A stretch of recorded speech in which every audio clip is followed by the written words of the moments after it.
Muito bem, temos olhado para a palavra e diante da declaração batizando-os em nome do Pai, do Filho e do Espírito Santo, temos olhado para o Espírito Santo, a beleza da pessoa do Espírito Santo, da terceira pessoa da Trindade. O que o Espírito Santo faz na nossa vida? Esse Espírito que, diante do que o Pai preparou e o Filho cumpriu na cruz do Calvário, o Espírito Santo agora é a pessoa da Trindade que vai nos convencer da importância de termos a nossa vida entregue nas mãos de Jesus. É o Espírito Santo quem vai mostrar que o nosso coração, ele é corrompido, que o nosso ser é totalmente afetado pelo pecado, que por mais que nós não sejamos tão maus como nós poderíamos ser, e às vezes a gente tem uma visão que a gente, eu não mato, eu não roubo, eu faço as coisas direitinho, mas o Espírito Santo vai mostrar que nada da nossa bondade se compara com a necessidade do que realmente agrada a Deus. Nós somos totalmente corrompidos, totalmente, como diz na teologia, depravados. Usando a expressão do profeta Jeremias, enganoso é o coração mais do que todas as coisas e desesperadamente corrupto. Guarda isso, nós somos corruptos. Nós, por natureza, nos corrompemos por coisas pequenas, coisas grandes. Às vezes a gente fica escandalizado de ver alguns casos de corrupção acontecendo, principalmente no âmbito político, coisas gigantescas. Se o teu coração não for refreado pela graça de Deus, se a tua alma não for de fato entregue a Jesus, saiba que você faria aquilo tanto quanto qualquer um deles. Porque esse é o potencial do coração humano. Quando ele tem uma oportunidade de se corromper, ele se corrompe. E talvez uma métrica para você perceber se o teu coração está sendo transformado é se você se corrompe nas pequenas coisas. Não se iluda, se você se corrompe nas pequenas coisas, quando você tiver grandes oportunidades de corrupção, você vai se corromper. Sim, coisas que talvez você se corrompendo ganha pequenas vantagens. Saiba que essas pessoas que estão lá, ou em qualquer contexto, que se corrompem por grandes vantagens, você não é diferente dessas pessoas. A única diferença é a oportunidade. Essas pessoas têm a oportunidade de uma corrupção maior, e a tua está sendo corrupção menor.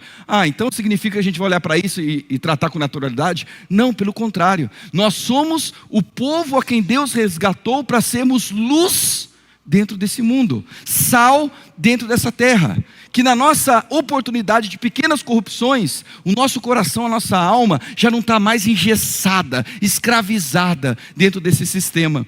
Por isso que com pequenas ou grandes oportunidades, o nosso coração se vê rendido a Jesus, nosso coração se vê rendido nesse novo nascimento que o próprio Jesus assim fez na cruz, e o Espírito Santo é quem aplica em nossas vidas. E nós começamos a ver que na história do Antigo Testamento sempre houve essa promessa, na boca de vários profetas, que Deus derramaria do seu Espírito sobre a sua igreja, sobre o seu povo, capacitando esse povo a viver uma nova realidade.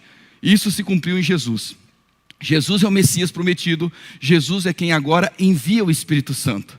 E nós eu expliquei o que significa o batismo com o Espírito Santo.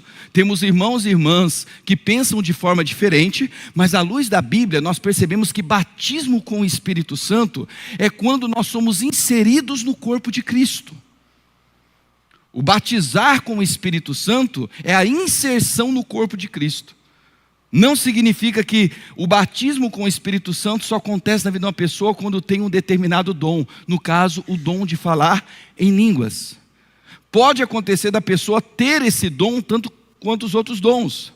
Mas a questão é, à luz da Bíblia, o batismo com o Espírito Santo é você agora experimentar dessa inclusão no corpo de Cristo. Tem a ver com a salvação da parte do Senhor. Os dons espirituais, o próprio Espírito vai distribuindo como lhe apraz, no momento que lhe apraz, com o propósito que lhe apraz. E assim vai acontecendo ao longo da história.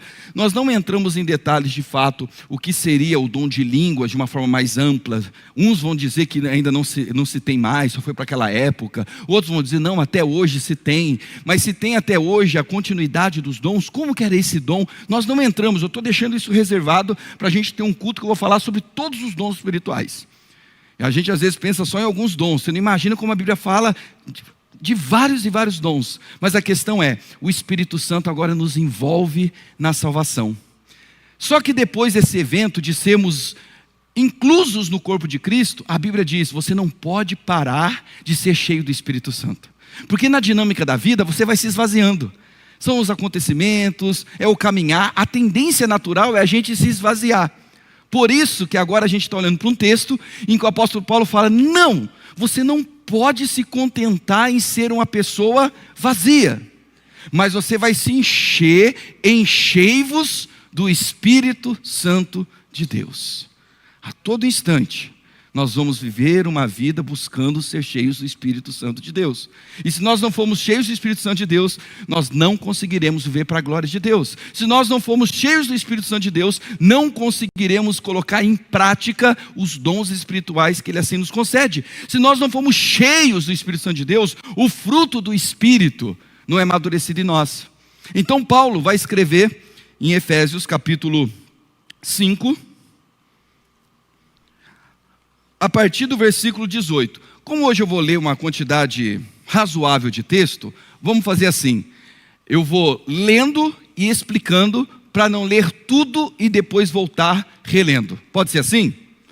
Olha a declaração do apóstolo Paulo para aqueles irmãos e irmãs que viviam numa cidade chamada Éfeso e tinham um grande desafio: o desafio de ser uma igreja cheia do Espírito Santo. Antes de nós lermos, deixa eu te explicar o contexto dessa cidade. O apóstolo Paulo, quando estava no seu movimento missionário, ele chega naquele lugar e vai falar a respeito do derramamento do Espírito, dos dons espirituais, e aquela igreja recebe dons espirituais para crescer. E foi algo tão lindo que aconteceu, que ali na cidade de Éfeso, isso foi até provado recentemente quando acharam pergaminhos do século II na caverna de Qumran.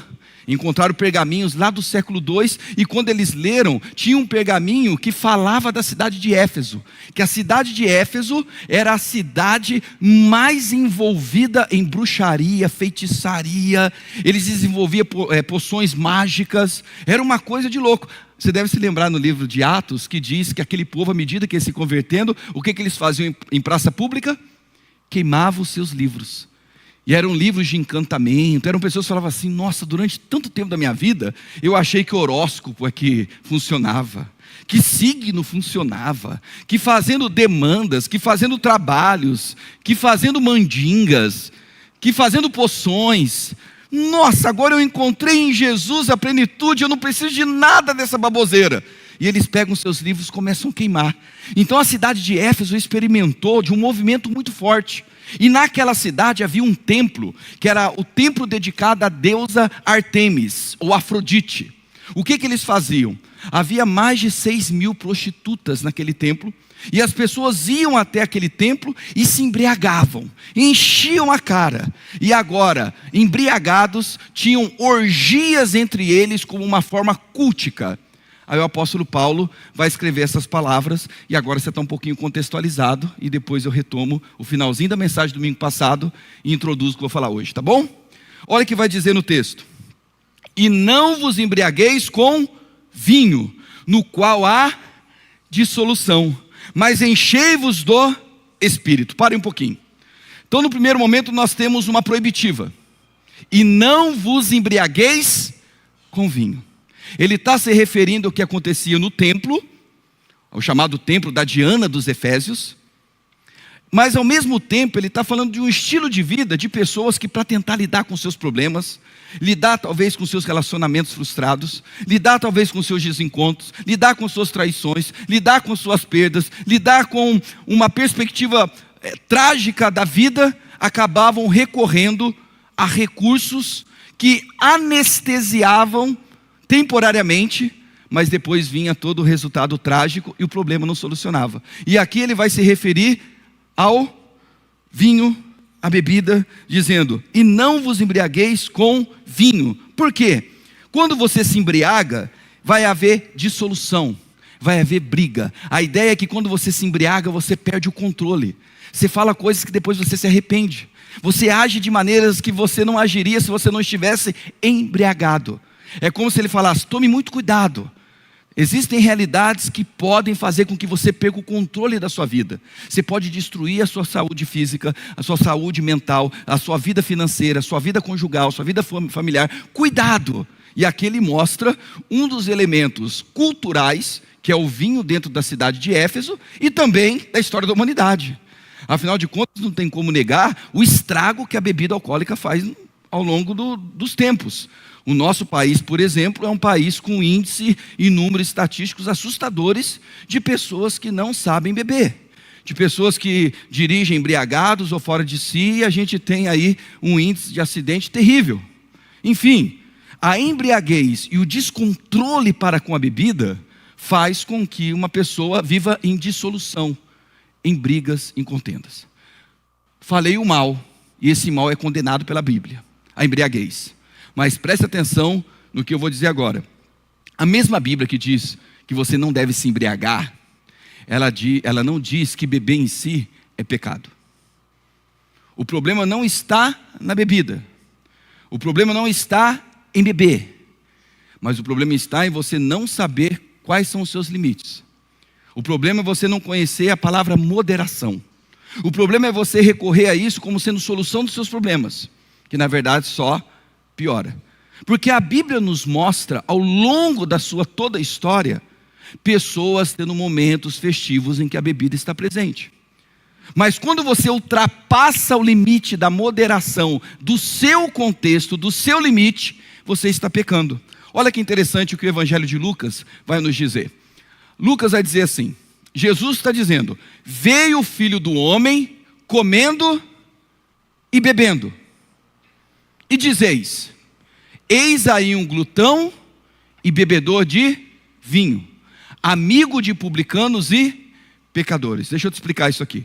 Jesus é alguém que se assentava com publicanos e pecadores. E quando ele se assentava com pecadores publicanos, ele comia e bebia. Só que os religiosos olhavam para Jesus e falavam, ah lá, aquele é um glutão, aquele é um beberrão, aquele lá só vive embriagado. Ou seja, as pessoas olhavam para Jesus, alguém que é a expressão do controle e da moderação, e acusavam Jesus de ser um beberrão. Por que eu estou mostrando esse texto? Primeiro, Jesus bebia e não tinha dificuldade com a bebida. Mas Jesus nunca ultrapassou o limite da moderação. Jesus nunca se embriagou. Jesus, na festa das bodas de Caná, ele transformou água em vinho. Não foi suquinho de uva, não foi tangue, era vinho com álcool. Mas esse Jesus que transforma água em vinho é o mesmo que diz, tome cuidado. Você não pode ultrapassar os limites, senão você cai na embriaguez. Quando se celebrava o Shabá, tinha a presença do vinho. Casamento, tinha a presença do vinho. Santa Ceia, 1 Coríntios capítulo 11. O apóstolo Paulo escreve para a igreja, escuta, o vinho que está aí para a celebração da ceia, vocês estão chegando mais cedo, ao invés de distribuir para todos, vocês chegam mais cedo e bebem e tornam o caneco sozinho. Por isso que tem gente embriagada no culto. Então, diferente de nós que celebramos a ceia com suco, naquele tempo, a ceia era feita com vinho. E quando alguém ultrapassava os limites, simplesmente vinha uma repreensão. E agora o apóstolo Paulo está dizendo, não vos embriagueis com vinho, para finalizar esse assunto, porque a gente tem que ser uma igreja madura. Tem pessoas aqui que talvez se posicionam assim, eu não bebo absolutamente nada, nem uma gotinha, por causa da minha experiência familiar ou experiência pessoal. Eu não tomo nada. Perfeito, você não é menos e nem mais de quem opta por beber. A maturidade está, eu escolhi para mim, por causa das minhas razões, em não beber. Mas aquele que opta dentro do controle, da moderação, do limite em fazer, não está pecando. E quem assim o faz, tem que ter em si a compreensão de que há limites. Ultrapassou os limites, você cai no pecado da embriaguez. Só que tem um detalhe. Quando você compreende isso e vive essa liberdade com responsabilidade, pessoas vão falar mal de você. E normalmente quem vai falar mal de você não são pessoas de fora do contexto da igreja. Não são pessoas de fora do contexto da religião. São os próprios religiosos. O que está acontecendo com Jesus? Quem é que está falando isso para Jesus? Volta o versículo 33, por favor. Ah, vai ter que abrir, né? Não, então eu explico aqui. No versículo 33, Jesus está citando João Batista. Que o próprio João Batista, às vezes, era acusado de coisas que ele nunca vivera. E aí ele diz, eu me assento com pecadores, eu me assento com publicanos. E aonde que o publicano está para que Jesus esteja sentado? Publicano não entrava na igreja, publicano não entrava no templo. E Jesus estava sentado com esse pessoal. Em nenhum momento Jesus se embriaga com esse pessoal. Mas o texto diz que ele está ali bebendo e comendo. Só que, olha lá o que eles falavam a respeito de João Batista. Pois veio João Batista não comendo pão nem bebendo vinho e dizeis, tem demônio. Está entendendo? E quem está acusando isso a respeito de João Batista? São os fariseus, são os religiosos, são os crentes radicais legalistas da época. E aí depois ele refere a si mesmo. Eu como e bebo, o pessoal me chama de glutão e me chama de beberrão, me chama de embriagado. Presta atenção. Se você optar por viver a sua liberdade na responsabilidade, tem gente que vai falar mal de você. Vão falar mal de você. Muito normal. A questão é a sua paz na consciência diante do que Cristo fala e a sua disposição de viver diante do que Cristo fala. E se você for cheio do Espírito Santo, talvez o Espírito Santo fale para você, olha, você tem muita dificuldade com bebida, então não beba nada. Olha, a sua história é uma história muito trágica, então nem passe perto. Ao passo que outros, o próprio Espírito, pode te dar sabedoria de você perceber quais são os seus limites. Estão entendendo? Meu irmão, ser uma igreja madura é um preço alto a ser pago diante de uma sociedade religiosa legalista. Vão falar mal de você, vão falar que você tem demônio, igual falar de João Batista, que você é um embriagado, igual falar de Jesus. Vão falar. A questão é a sua consciência diante de Deus. Dito isso, voltamos lá então para Efésios. Paulo está dizendo, e não vos embriagueis. Por quê? O embriagar te tira da sanidade. O embriagar te coloca numa situação de descontrole. Aí ele vai dizer, uma pessoa descontrolada destrói sua família, destrói sua vida, destrói tudo. Não consegue organizar sua vida financeira, sua vida emocional, sua vida relacional. Mas, ao invés de você se encher de vinho e ficar embriagado, ele vai dizer, você vai se encher com o Espírito Santo. Aí vem essa palavra, enchei-vos com o Espírito Santo. Não vos embriagueis com vinho, no qual há dissolução, mas enchei-vos do Espírito Santo. E domingo passado, eu finalizei a mensagem praticamente falando desse verbo, enchei-vos. Primeiro, é um mandamento, enchei. Isso não é uma opção. Se você é um cristão de verdade, que está no Pai, no Filho e no Espírito Santo, se você é alguém batizado pelo Espírito, se você é alguém colocado no corpo de Cristo, se você é alguém que tem dons espirituais, se você é alguém que tem o fruto do Espírito, então você precisa entender que você tem que ser cheio do Espírito Santo. Tem que ser cheio do Espírito Santo. Olha que interessante. Às vezes a igreja olha torto para alguém que se embriaga com vinho. Mas ela também, na mesma proporção, não olha torto para quem não é cheio do Espírito Santo. Da mesma forma que se embriagar é pecado, não ser cheio do Espírito Santo é pecado. Você tem que entender essa dimensão. Por isso que o verbo é um verbo imperativo, é uma ordem, não é uma opção. Da mesma maneira, se você encher a cara de cachaça, meu amigo, você está pecando. Se você não for um homem ou mulher cheio do Espírito Santo, você está pecando também. Porque como pode um carro andar sem combustível? Como que um carro vai andar com um tanque vazio? Não anda, gente. Tem que estar com o tanque cheio. E o cristão tem que ser cheio do combustível o qual vai conduzi-lo, o Espírito Santo de Deus. Amém? Então, primeiro, enchei-vos é uma ordem, é um imperativo. E ao mesmo tempo nos traz a ideia de um processo contínuo. Não é uma única experiência que nos enche do Espírito Santo.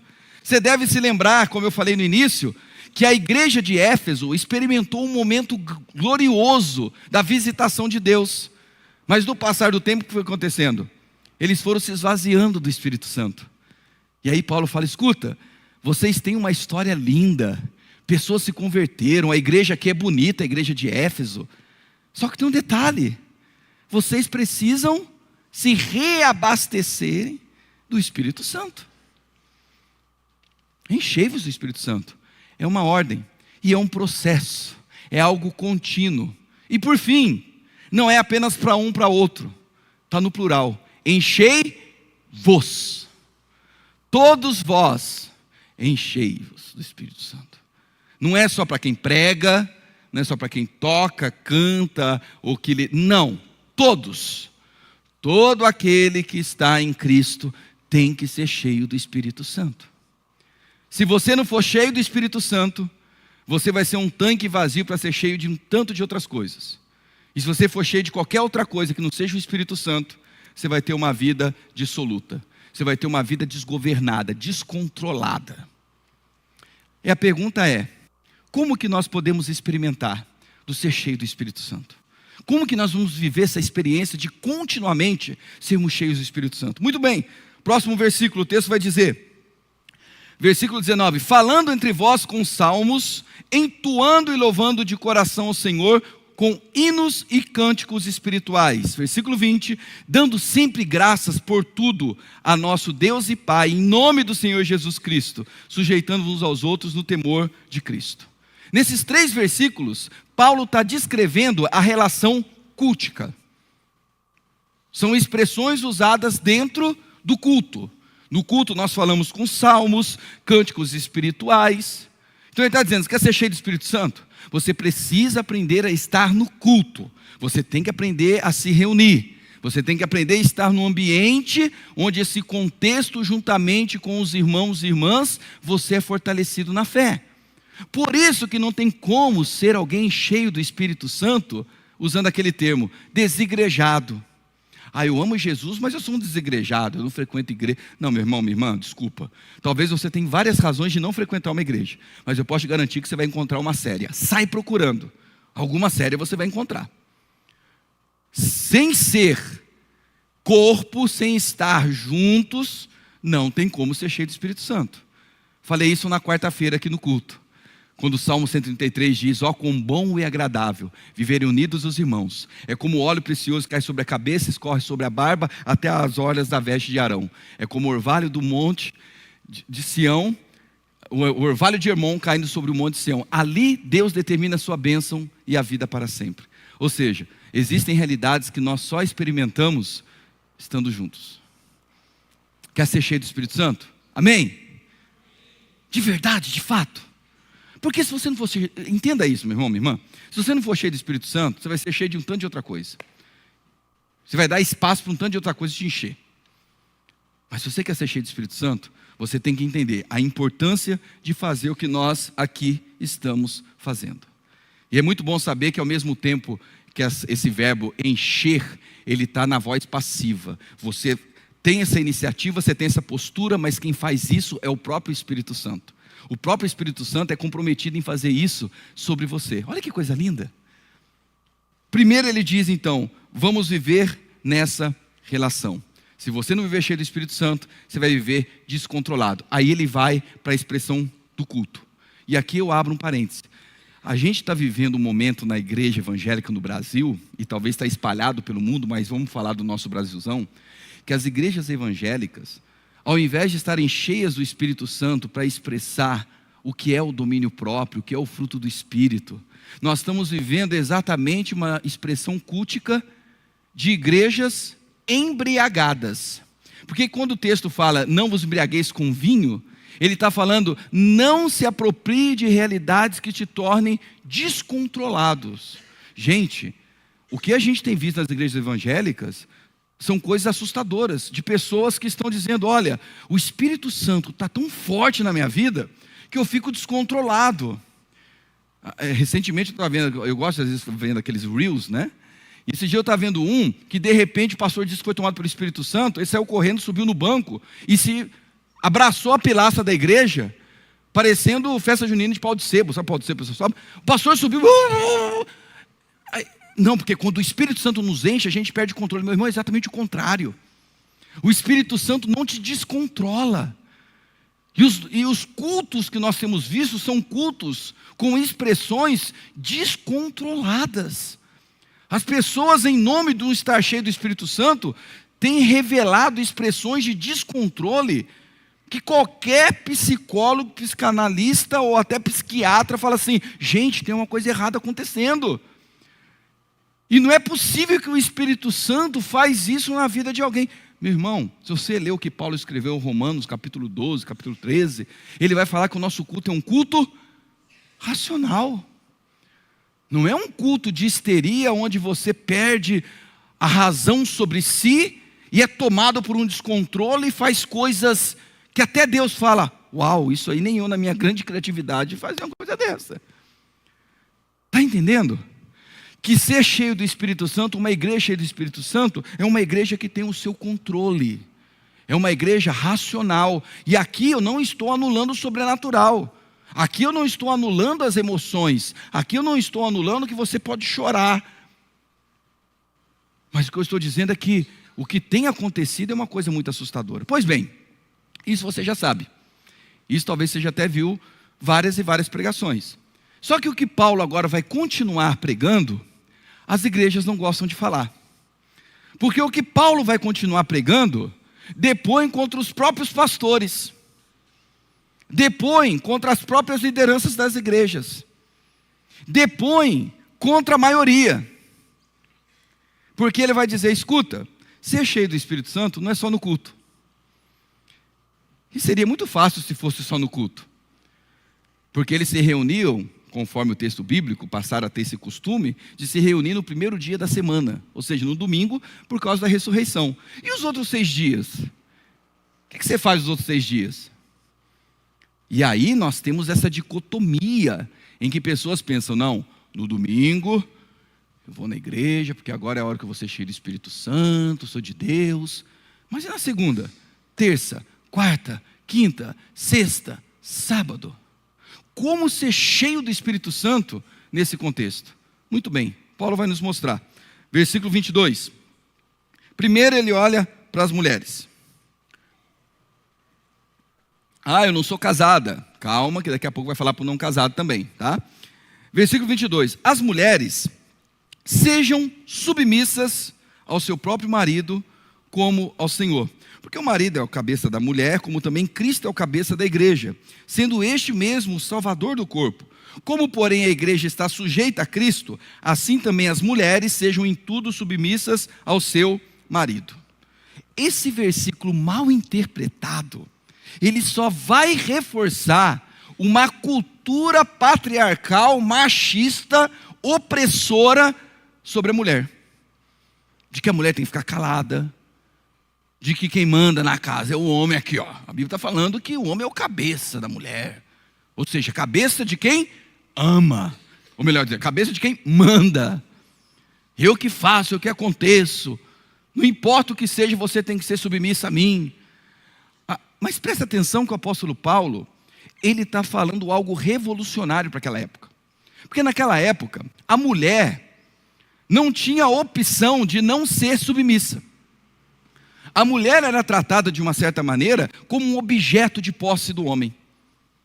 Então ser submissa era quase a ideia de ser escrava como os escravos eram. Não sei se foi um seriado, uma novela, vira e mexe, vem lá nos Reels, trechos desse personagem da novela falando, né? Vamos lá, porque hoje eu vou lhe usar. Eu viu que personagem? Do Vilker? Ao mesmo tempo que é cômico de você ver, né? Porque é uma representação, expressa a história de como a mulher é tratada. Esses dias passou um videozinho desse aí de 5, 10 segundos, ela vira e fala: que cheiro é esse? E ele fala: eu fui ver uma quenga. E aí ela foi o quê? Eu sou homem, eu tenho os meus desejos, faço o que eu bem entender. Ela: nossa, mas você foi lá então?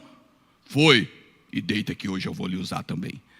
E eu estou falando, pode ser uma coisa meio, se você vê, tem um ar cômico, mas que expressa como a mulher sempre foi tratada ao longo dos séculos.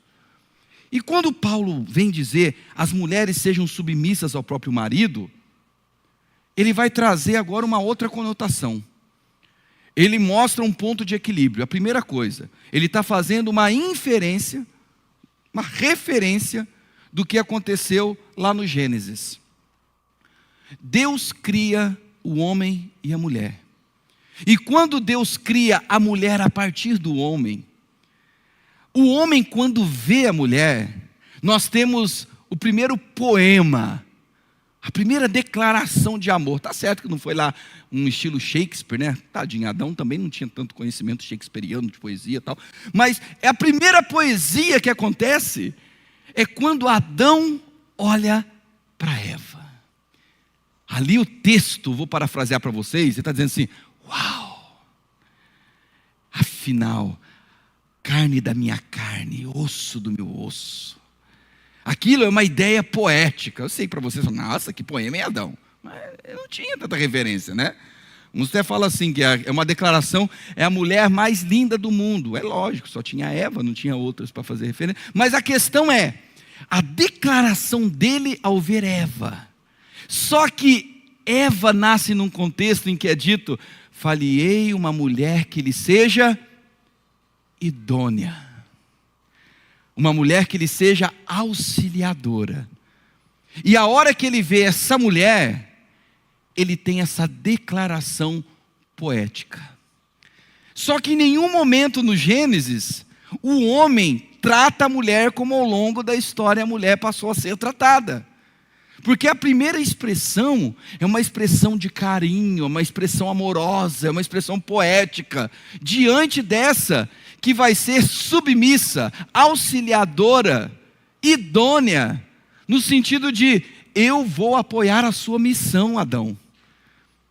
Deus lhe deu a missão, a sua missão é a minha missão. Nós vamos cuidar desse jardim, nós vamos cultivar a terra, nós vamos guardar a terra. Eu estou junto contigo na sua missão. Eu vou ser um suporte para você. E aí, diante desse cenário, nós temos essa declaração da parte de Adão. Mas o que vai acontecer? A partir do momento que Eva rompe com essa fala amorosa, diz o texto que ela vai dar ouvidos à serpente. Ao dar ouvidos ao diabo, a serpente, ela come do fruto do conhecimento do bem e do mal e entrega ao seu esposo. E aí a gente tem a bagunça e o caos instaurado no contexto do Gênesis.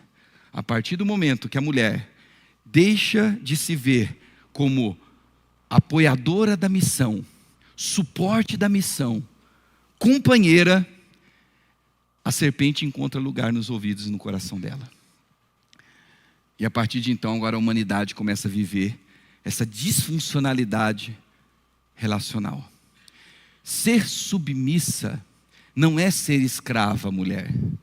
Ser submissa é dizer assim: eu quero te apoiar na sua missão de ser homem, de ser esposo, de ser pai, de ser trabalhador. Você vai encontrar em mim um apoio. Eu já falei isso brincando. Tem muitos que às vezes acabam optando para ir para o boteco da esquina comer torresmo, porque quando ele pensa em chegar em casa, ele encontra muito mais um lar de não acolhimento, de abraço, de afago poético em si, que o faz não querer estar ali. Calma, eu sei que de repente algumas mulheres estão dizendo: porque você não sabe o que é cuidar de uma criança, cuidar da casa. Calma, a gente vai chegar lá. Mas a questão é, quando a mulher se perde como sendo essa apoiadora, o caos vem. Só que essa submissão, Paulo vai dizer: as mulheres sejam submissas ao próprio marido como ao Senhor. Ou seja, mulheres, vocês são submissas ao Senhor, a Deus, por obrigação ou por amor? Você vira e fala assim: eu sou submissa a Jesus porque Ele me obriga a ser submissa. Ou você fala assim: a minha submissão ao Senhor é por amor. Qual dos dois? Porque a métrica que Paulo usa é da mesma forma que hoje você é submissa ao Senhor em amor. É essa submissão que você vai ter para com seu esposo, de apoiá-lo. Submissão, abaixo da missão. Mas não é abaixo inferioridade, é no sentido de ser suporte. Mulherada, o seu esposo encontra em você suporte, apoio, ou o contrário. E aí ele vai continuar. Porque o marido é o cabeça da mulher, como também Cristo é o cabeça da igreja, sendo este mesmo o salvador do corpo. Já vou te adiantar, o negócio aqui não é com as mulheres, o negócio aqui é com os homens. Tudo que Paulo vai falar tem mais a ver com os homens do que as mulheres. E quando ele fala com as mulheres, ele está jogando indireto nos homens. Porque ele vai dizer, o homem é o cabeça da mulher.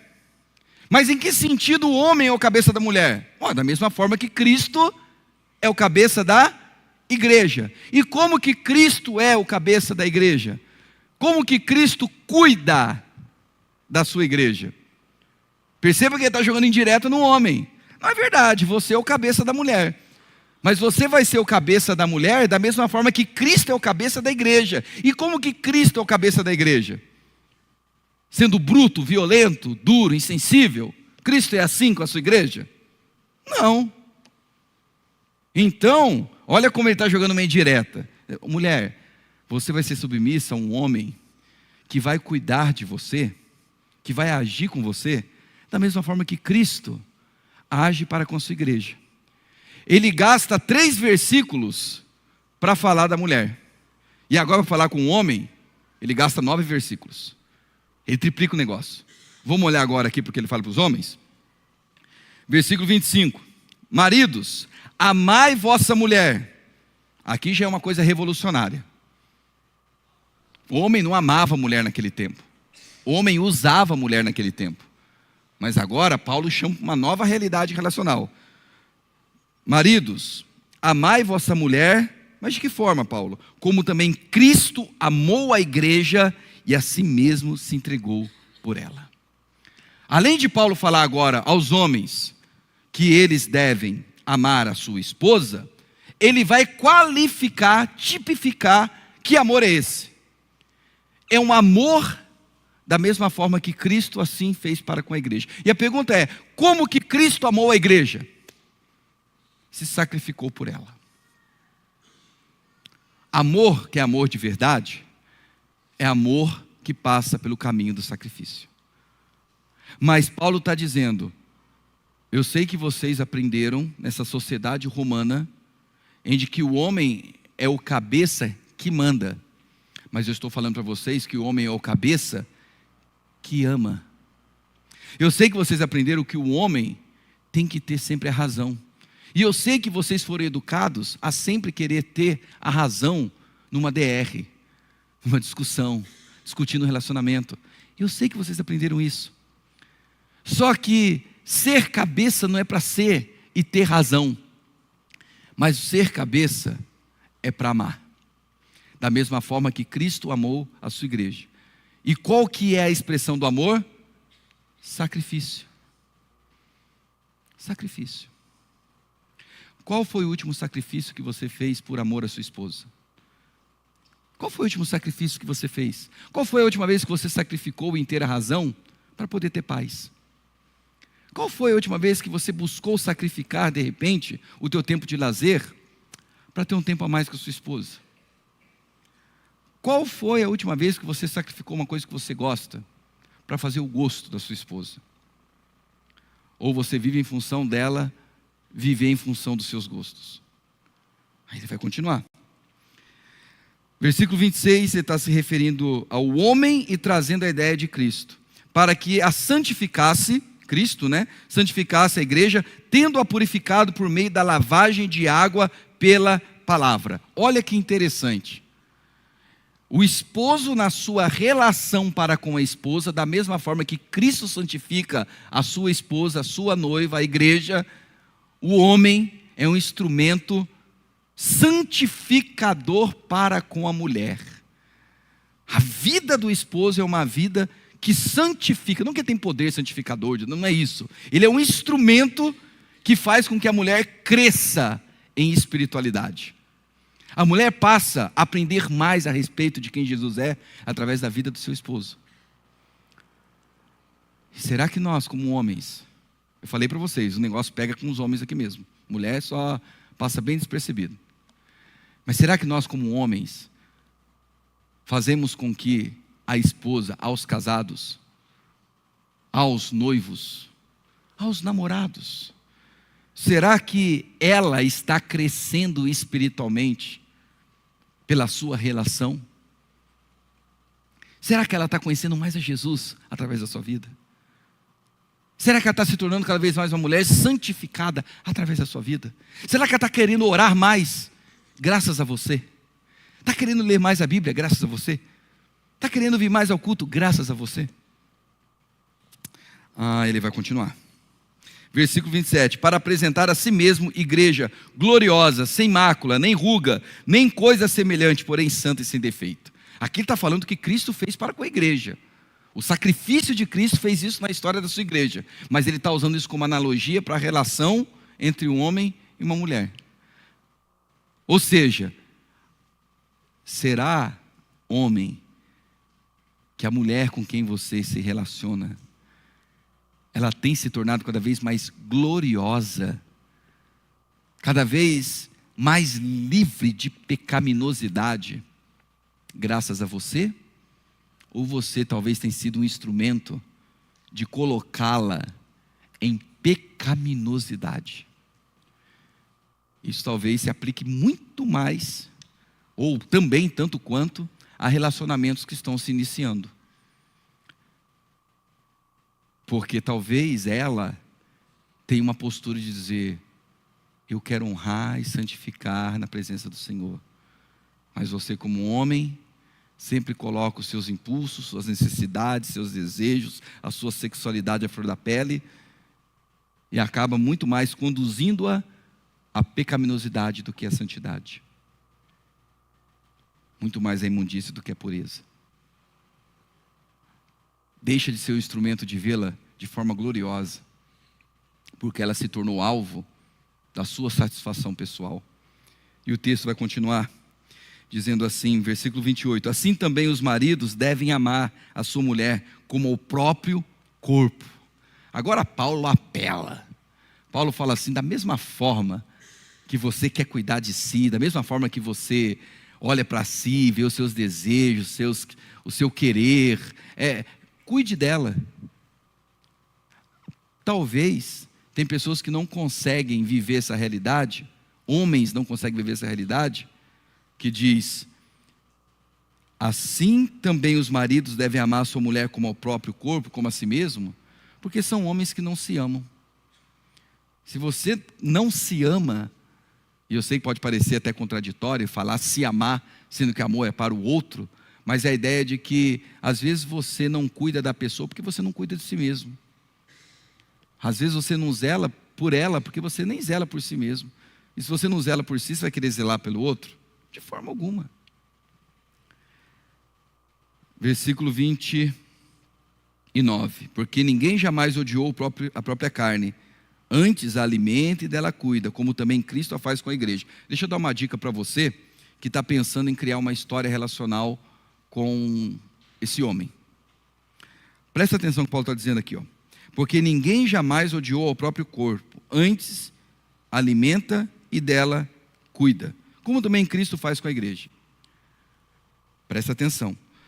Se você está começando a criar um relacionamento com um homem, que ele não cuida de si, não cuida da sua saúde, ele se odeia, ele é alguém que você olha, parece que é uma bomba prestes a explodir, e vive dando sinais, pelo amor de Deus, você está pensando mesmo em entrar num relacionamento com alguém assim? Você acha que esse negócio dá futuro? Até quando você vai continuar se submetendo a uma relação de alguém que se odeia e consequentemente derrama sobre si a mesma realidade, ou sobre ti a realidade dele? Até quando? Diz o versículo 29. Como também Cristo faz com a igreja, porque somos membros do seu corpo. Eis porque deixará o homem a seu pai e sua mãe, e se unirá à sua mulher, e se tornarão os dois uma só carne. Esse é um texto aplicado para a relação. É um texto aplicado para a construção de uma história. Que depois ele vai dizer, mas eu me refiro ao mistério de Cristo com a igreja. Mas ele está dizendo, esse homem, ele deixou o pai e mãe, ele se emancipou. Ele agora é alguém pronto para viver um relacionamento saudável. É como se Paulo estivesse jogando uma indireta nos homens. Você não escolheu casar, meu irmão? Vira homem. Já era para você ser homem antes de casar. Mas se você casou sem ser homem, ou perdeu o ser homem no decorrer da relação, não se esqueça, existe um princípio norteador do relacionamento. Deixará, pois, o homem pai e mãe. E aí você que ainda não iniciou um relacionamento conjugal, presta atenção. Se esse homem já viveu esse processo, se é um homem que tem condições de deixar pai e mãe, se é um homem que já se emancipou em todos os sentidos para poder ser homem com você, para poder ser esposo para você. A gente tem tantos casamentos truncados, porque tem gente que com medo da solidão, adentrou em relacionamento com pessoas infantis. Homens que não saíram ainda da idade pueril, são crianças. E você acha que vai te tratar no decorrer do relacionamento como homem? Não vai, você casou com uma criança. Então, homem, está na hora de você experimentar o que Paulo experimentou em 1 Coríntios capítulo 12. Antes, eu falava como menino, eu pensava como menino, eu agia como menino. Agora que eu cresci, deixei as coisas de menino. Então presta atenção, homem, há tempo de você deixar de ser menino. Está na hora de você parar com essa sua infantilidade e ser homem de verdade. Porque parece que você não deixou pai e mãe. Parece que você não se tornou uma só carne. Você continua agindo como uma criança. E aí ele vai caminhar para o término dizendo, 32, grande esse mistério, mas eu me refiro a Cristo e à igreja. Não obstante vós, cada um de per si também ame a própria esposa como a si mesmo, e a esposa respeite o marido. Bem, então no primeiro momento ele falou, esposa, esposo, marido e mulher. Aí você fala, bem, ok, e eu que não sou casado, e eu que nem namoro, como que eu vou ser cheio do Espírito Santo? Então mulheres, casadas, quer ser cheio do Espírito Santo? Aprenda o caminho da submissão, do apoio. Homens, casados, querem ser cheios do Espírito Santo? Ame a sua esposa, como Cristo amou a igreja. Não existe passo de mágica, não existe fórmula mágica. Não tem passo, vai pôr a mão na tua cabeça, eu estou cheio do Espírito Santo. Não tem isso não, meu irmão. Tudo isso é histeria, é invenção. Você vai ser cheio do Espírito Santo no processo de caminhada. A hora que você se sacrificar pela sua esposa, você abrir mão aqui, abrir mão acolá, a hora que ela se tornar cada vez mais próxima de Jesus, graças à tua espiritualidade, aí o Espírito Santo vai te enchendo. Aí você vai vendo a pessoa cheia do Espírito Santo. Agora ele se volta aos filhos, capítulo 6, versículo 1. Vou terminar dentro do horário, viu, irmãos? Fique tranquilo. Filhos, obedecei a vossos pais no Senhor, pois isto é justo. Honra teu pai e tua mãe, que é o primeiro mandamento, com promessa, para que te vá bem e sejas de longa vida sobre a terra. Agora ele se volta aos filhos. Você que ainda não tem a responsabilidade e a demanda do casamento, filhos, honre os seus pais. Zele pelos seus pais. Cuide dos seus pais. Seja motivo de alegria quando seus pais pensarem onde você está. Seja motivo de júbilo quando seus pais pensarem em você. Seja motivo de refrigério para o coração dos seus pais, quando você for escolher uma pessoa para criar um relacionamento com ela. Seja para os seus pais, filhos que faz com que os pais tenham um sorriso nos lábios, por saber com quem você está andando, os lugares que você tem frequentado, a forma que você está administrando sua vida. Isso é você honrar os seus pais. Mas existe uma outra forma de honrar os seus pais. É você não reproduzir o pior dos seus pais. É você não cair no ditado que diz, filho de peixe, peixinho é. Sabe como que você pode honrar os seus pais? Se você percebe que você, moço, menino, homem, se você percebe que o seu pai é terrível com a sua mãe, não reproduza isso um dia no seu relacionamento. Se você percebe que seu pai é insensível, não seja insensível igual ao seu pai. Se você percebe que seu pai não está nem para Deus, não siga os caminhos do seu pai. Se rebele contra esse caminho. Seja você alguém temente a Deus, mesmo que você não tenha um pai referência na sua casa. Sabe como você vai honrar esse pai? Não sendo quem ele é, não cometendo os erros que ele comete. O contrário também, moças. Não reproduza os erros que você percebe em sua mãe. Não siga pelos caminhos errôneos que a sua mãe assim sempre percorreu. Isso é uma forma de você honrá-los. Por fim, quando esse mandamento foi dado quando o povo estava caminhando no deserto. Presta atenção nisso agora, que é o principal para com os filhos. Quando o povo estava na peregrinação, Deus deu os 10 mandamentos. E o mandamento de honrar pai e mãe, para que os teus dias se prolonguem sobre a face da terra. Por que foi dado esse mandamento numa travessia, numa jornada no deserto? Porque no passar do tempo, os pais vão envelhecendo. Os pais vão ficando idosos, velhos. Já não conseguem caminhar como os filhos caminham. Já não têm o mesmo ritmo dos filhos. E não diferente de qualquer cultura, os idosos são deixados de lado. Os idosos vão ficando para trás. Porque já não é visto mais como aquele que é o provedor. Agora é alguém que eu tenho que ter responsabilidade em cuidar da vida dele, da vida dela. Então o abandono do pai e da mãe, isso é uma coisa cultural, pecaminosamente falando. Mas agora, Moisés está dizendo em nome de Deus, dado pela tábua do próprio Criador. Escuta, você não pode abandonar os seus pais pelo caminho. Quando eles não tiverem o que te oferecer, é a hora de você oferecer a eles. De alguma maneira você precisa cuidar dos seus pais. Você tem que ter responsabilidade social sobre os seus pais. Você vai ter que ter responsabilidade financeira para com os seus pais. Você vai ter que fazer algo por eles. Você não pode abandoná-los quando eles não tiverem mais o mesmo vigor que você tem hoje.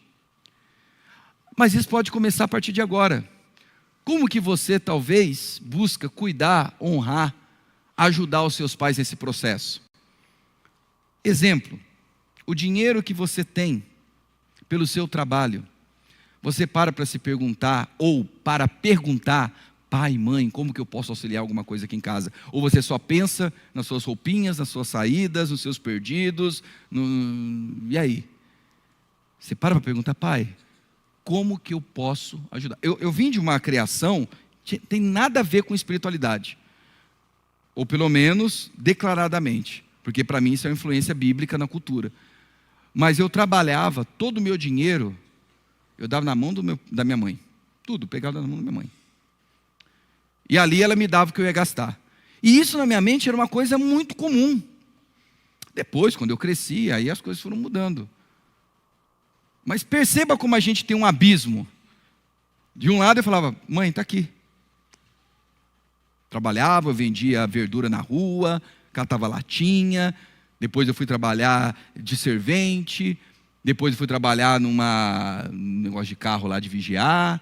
Está aqui, mãe, está aqui o dinheiro. Está aqui o dinheiro. Eu não estou falando para você chegar nesse extremo, talvez. Mas no mínimo você perguntar para o seu pai e para sua mãe, como que eu posso ajudar em alguma coisa? Deixa eu me responsabilizar pela conta de água. Deixa eu me responsabilizar pela conta de luz. Deixa eu ajudar de alguma forma. Mas a nossa geração é tão mesquinha. É uns jovens tão complicados que não estão nem aí para os pais.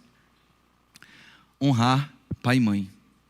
E aí ele vai virar e dizer assim no versículo 4. E vós, pais, não provoqueis vossos filhos a ira, mas criai-os na disciplina e na admoestação do Senhor. Como é que você cuida para que os seus filhos não tenham a ira provocada neles? Cuidando, criando com disciplina e admoestação.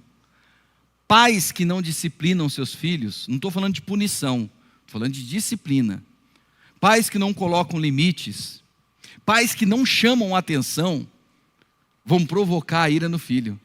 Você está formando crianças que vão ficar iradas quando chegar lá no ambiente de trabalho e o patrão dá aquela fala dura, e aí que a pessoa fica toda irada. Eu saio, vai ficar saltando de emprego em emprego, vai ser uma pessoa iracunda com a namorada, com o namorado, com o esposo, com a esposa, com os filhos. Pessoa iracunda, porque não foi criada na disciplina e admoestação do Senhor. Não é uma disciplina que eu acho que tem que ser. Porque talvez muitos aqui poderiam falar, meu pai me criou na disciplina e admoestação. Eu falava, era soco na boca, era tapa na boca. Meu irmão, isso não é disciplina do Senhor, não. Se você acha que isso, mas olha o homem que eu me tornei. Meu pai me espancava, mas eu me tornei um homem. Você está praticamente tentando legitimar o que você vai fazer com seus filhos. Vai tratá-los da mesma maneira, pelo jeito. Aqui a questão é disciplina e admoestação do Senhor. Como que Deus cuida de nós? Como que o Senhor nos admoesta? Como que o Senhor nos disciplina? Para terminar, versículo 5, vai falar agora do ambiente de trabalho e depois a gente fecha a régua. Fecha a conta e passa a régua. Versículo 5.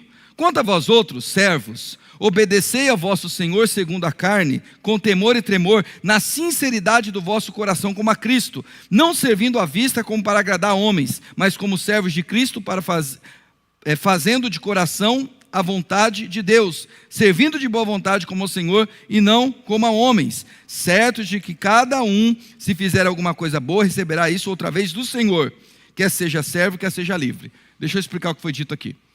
Paulo agora se volta aos funcionários, aos colaboradores, aos trabalhadores, aos empregados. Aí você está vendo que os termos que se cria cada vez mais para amenizar a relação hierárquica, né? Naquele caso é servos, escravos. Ele está dizendo assim, olha, você trabalha dentro de um sistema. Então, não só faça quando você está sendo supervisionado. Não só faça o seu melhor quando você está sendo cobrado. Não faça do jeito que tem que ser feito apenas quando está à vista dos seus supervisores, no caso, como diz o texto, seus senhores. Não, faça o melhor sabendo que você está fazendo o melhor é para Cristo. Você está trabalhando para Cristo. Ali naquele ambiente de trabalho, por mais que o teu patrão seja tranqueira, você não está trabalhando para ele. Você está trabalhando para a glória do Cristo. Então, ao fazer o melhor, ao fazer na sinceridade do coração, mesmo esse patrão não merecendo o teu melhor, você está fazendo para a glória de Deus. Saiba que o Espírito Santo pode usar a tua excelência e dedicação para quebrantar o coração desse tirano. Aqui eu estou usando algumas expressões daquela época, né? Mas em outras palavras, quando você faz para a glória de Deus, você se torna um instrumento de revelação da glória de Deus nesse ambiente, para alcançar o coração talvez desse patrão, ou desse supervisor, que assim o faz. Não faz porque está sendo visto, e faz com a sinceridade do seu coração. E agora ele termina se voltando aos supervisores, aos patrões, aos donos daquela época, os senhores em si. Ele vai dizer, versículo 9, para terminar: e vós, senhores, de igual modo procedei para com eles, deixando as ameaças, sabendo que o Senhor, tanto deles como vosso, está nos céus, e que para com ele não há acepção de pessoas. Aí ele se volta dizendo assim, escuta, só porque você é o dono, para de ficar ameaçando. Só porque você é quem paga o salário, para de ficar jogando a cara, de ficar tratando com desumanidade, de olhar para a pessoa e tratá-lo como sendo um instrumento de produção e ficar medindo a pessoa pela produtividade, desconsiderando quem ela é.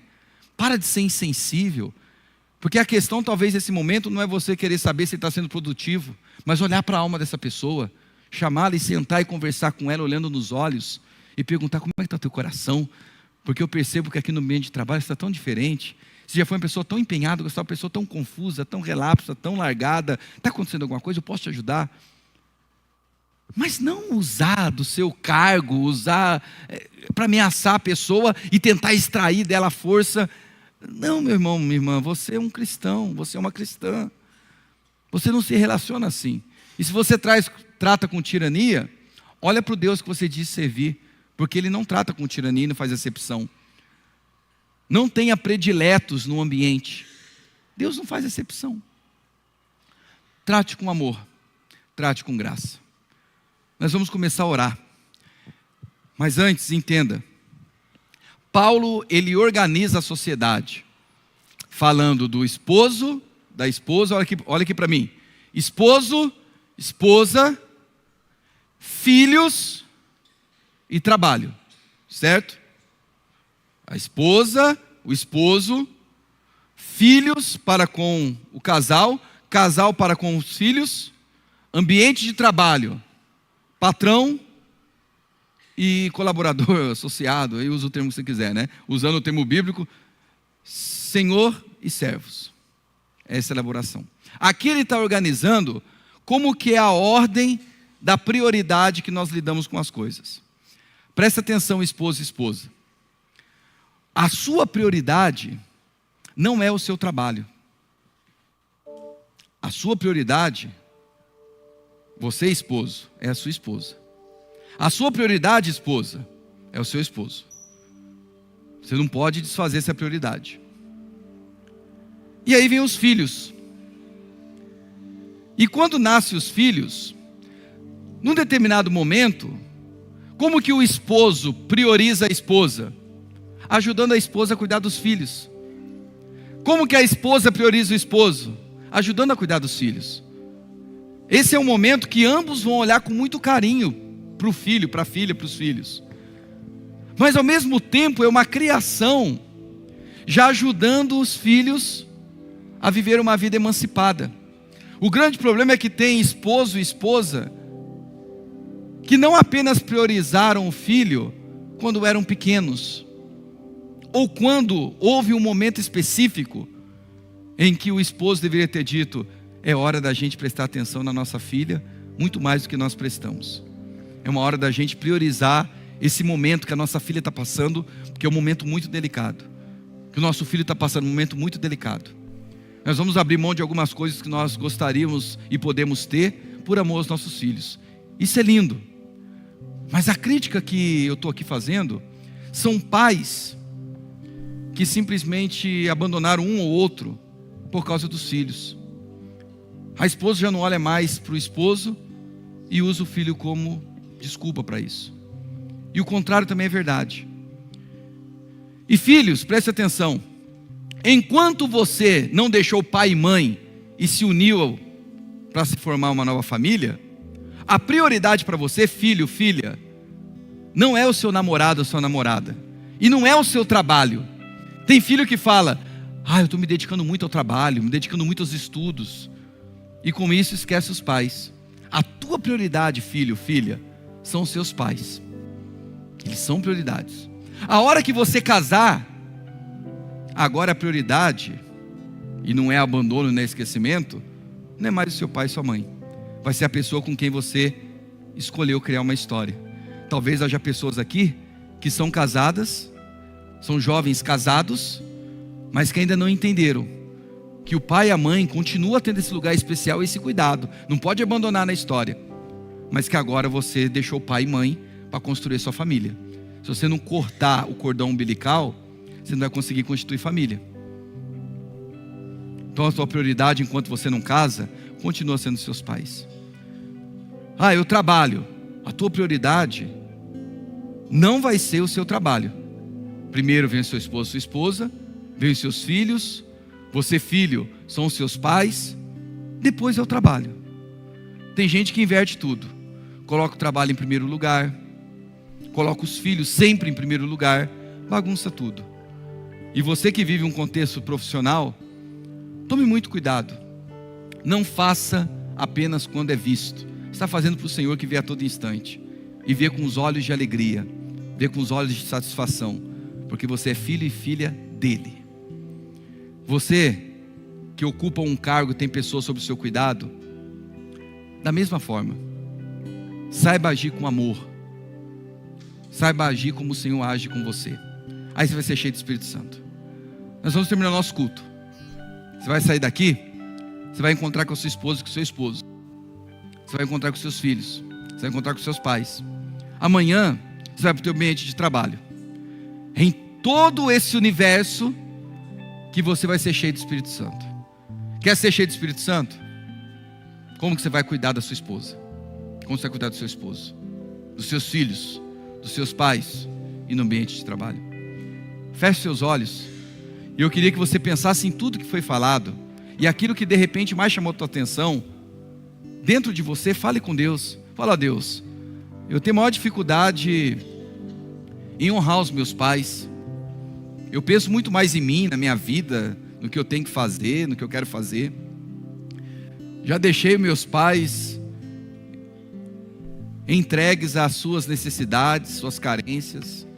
Ou eu sou um filho que eu sou uma dor de cabeça para o meu pai e para minha mãe, pelos lugares que eu frequento, pelas pessoas com quem eu me relaciono e fazem parte do meu ciclo relacional. Senhor, eu não quero ser um filho assim. Eu não quero ser uma filha assim.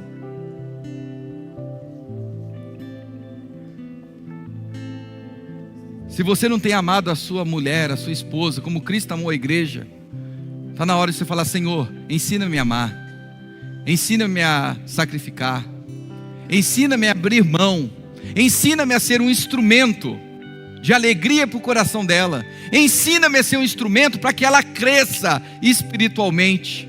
Eu não quero ser um empecilho, eu não quero ser uma pedra de tropeço para a espiritualidade da minha esposa. Pelo contrário, eu quero ser esse trampolim para ela. Talvez sua oração vai ser: Senhor, eu não consigo ser uma mulher submissa. Eu só penso em mim, eu não penso em apoiar, não penso em estar junto.